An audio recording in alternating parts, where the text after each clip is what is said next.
Enfants avec le job de ménagère, de sage-femme, d'institutrice et j'en passe. Cet enfant arrive en terminale, il gagne le bac. Je me rappelle, il y a de cela à peu près 10 ans, quand on disait bac, que ton enfant a gagné le bac, tout à l'heure c'était la réussite. On voyait la réussite. Ton grand frère avec qui tu jouais tout à l'heure, vous étiez en train de jouer, vous dormiez sur le même lit. Mais quand tu entends bac, il a déjà eu le bac, automatiquement le statut change. Tu es à la maison, ton enfant va première année, tu te tracasses, payer les taxis, donner à manger, payer les fournitures, l'école et autres. Il arrive deuxième année, troisième année, licence, master, comme vient de le dire l'autre, master 2. Mais tu acceptes qu'on exclue ton enfant, tu es tranquillement à la maison. Merde. Et dans un état de faiblesse, c'est à l'enfant même que tu fustiges d'arrêter ça. Oh, tu es bandit. On dit à l'université que tu es bandit. Mais comment est-ce que j'ai fait du CP1 jusqu'à master 2 sans être bandit? Donc subitement, toi, ma maman, en master 2, tu dis que je suis bandit. Nous avons vu dans des universités, tout récemment au Sénégal, avec Antadiop, les étudiants ont brûlé des bâtiments. Ils ont brûlé. Nous avons vu en 2012 au Canada, les étudiants, juste pour l'augmentation des frais d'inscription de 15%, les étudiants et les parents ont manifesté nus. Ça, ce sont des pays développés. Hein. Or, des pays, je ne sais même pas si on a un classement. Parce que même dans les pays pauvres, on ne figure pas, logiquement dit. Nous ne figurons pas parmi les pays pauvres. Université. Dis tout. Soutien. Alors, c'est dans des pays comme le nôtre qu'on peut empêcher un étudiant de faire la revendication. Et on t'exclut l'enfant en master 2, en master, licence, parce qu'on a là des gars, des gens qui sont en deuxième année. Tu es tranquillement chez toi. Quel genre de maman? Hein? Ce sont les parents, hommes, femmes comme vous, qui appartiennent au syndicat qu'on appelle le SNEC, le syndicat des enseignants-chercheurs. Mon Dieu, nous sommes dans quel pays? Ah là, j'avoue que le Gabon est un pays merdique. Un syndicat qui demande l'exclusion de l'autre syndicat, parce que la Ligue estudiantine des droits de l'homme, c'est le syndicat, sinon c'est le ministère défenseur des droits de l'étudiant au sein de l'université. Mais un syndicat comme le nôtre, bien qu'il soit SNEC, comme on parle des enseignants, mais ce sont des enseignants qui sont passés à la télé pour demander au recteur de nous exclure, sinon ils ne reprennent pas les cours. Et on va jusqu'à l'exclusion définitive des universités francophones. Aucun bâtiment n'a été incendié à l'université. Aucun véhicule d'un enseignant ou d'un chef administratif n'a été incendié. Aucun enseignant n'a été agressé. De quoi nous reprochons? D'avoir dit tout simplement aux étudiants, respectons nos droits et respectons notre statut d'étudiant. Pendant que les autres brûlent, nous on n'a jamais brûlé. Ça va arriver. Alors j'attire cette attention, vous attire cette attention, c'est pas que vous êtes directement ceux ou celles-là qui nous ont accouchés, mais c'est parce que vous appartenez déjà, vous avez déjà un statut, effectivement, de mère, de père de famille, par rapport, voilà, statut de parent. Par conséquent, ce sont vos collègues qui sont un peu au supérieur, qui ont tenu de tels comportements. Chers parents, rendez-vous compte, si nous n'arrivons pas à contrôler la vie de nos enfants, pour qui nous disons être l'avenir de demain, c'est qu'en réalité, vous construisez sans espérer quoi que ce soit à l'avenir. Comme quelqu'un avait écrit un livre en 2011, une école pour échouer.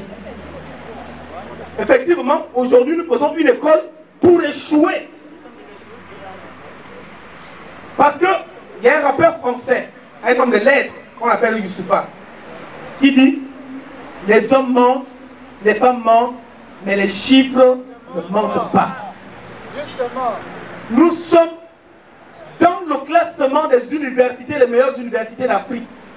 L'université Omar Bongo est la première université du Gabon, la première institution universitaire, le premier établissement supérieur et le seul valide, reconnu sur le plan international. Mais nous ne figurons pas parmi les 100 premières universités d'Afrique. Les 100 premières. J'ai même souvent honte de dire je suis en tête, parce qu'en réalité, nous ne sommes pas compétitifs.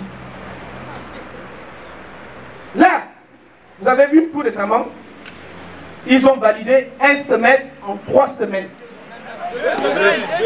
Parce que vous êtes tous au courant que l'université, les enseignants ont posé la grève plus de 2 mois sans cours.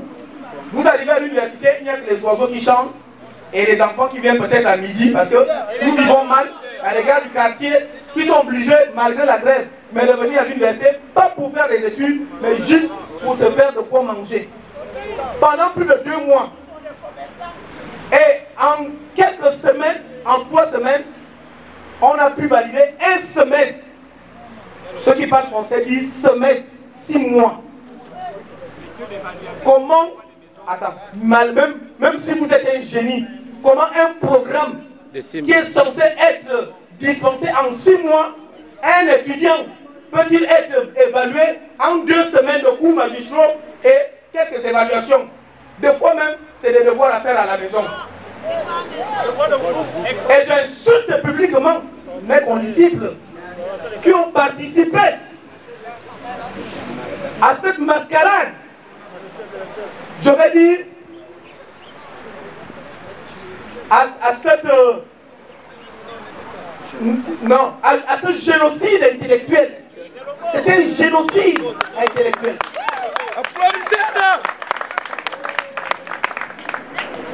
Et aujourd'hui, on dit que le système éducatif gabonais est faible.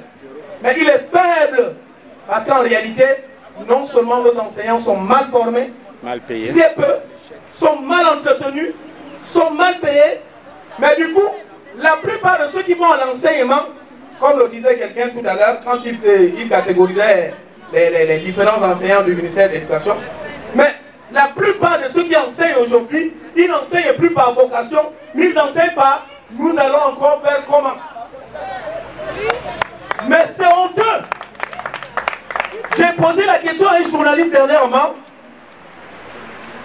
à une émission, dans un pays, vraiment dans un pays, où l'universitaire, c'est-à-dire l'intellectuel, l'enseignant de l'université, l'étudiant, l'élève, le chargeur, le braqueur au quartier, la maman qui vend le bail au marché, le diplomate, parlent d'un même langage. Est-ce que vous pensez que dans ce pays, on peut réellement parler du changement ou de l'émergence? Parce qu'au Gabon, il y a 2 langages. Que tu sois à l'université, que ce soit un enseignant, que ce soit étudiant, élève, braqueur, chargeur, maman qui va au marché, le Gabonais a 2 langages. On va encore faire comment? Moi, je protège mon bout de pain. C'est lui-même un élève, celui qui n'a encore rien, qui protège le bout de pain. Le braqueur, qui n'a rien, mais il te dit qu'il protège le bout de pain. Même le militaire, il protège le bout de pain. Mais dans un pays, parce que quand vous étudiez des révolutions, des grands changements historiques, mais ce sont des intellectuels, ce sont des hommes de lumière, des hommes habités par une culture scientifique. Ce sont eux qui se sont réunis pour dire non, ça ne peut plus continuer comme ça. Alors, pour ne pas être long, je suis en train de dire, comme l'a dit mon collègue ici, nous ne pouvons pas vous abandonner. La plupart du temps, lorsque les enseignants se sont plaints du gouvernement, les étudiants ou les élèves se sont alignés pour manifester. Mais à contrario, les enseignants, que ce soit au primaire, au secondaire ou à l'université, ils n'ont jamais fait ce geste. À la limite, ils le font difficilement. Vous êtes à la limite, je veux le dire,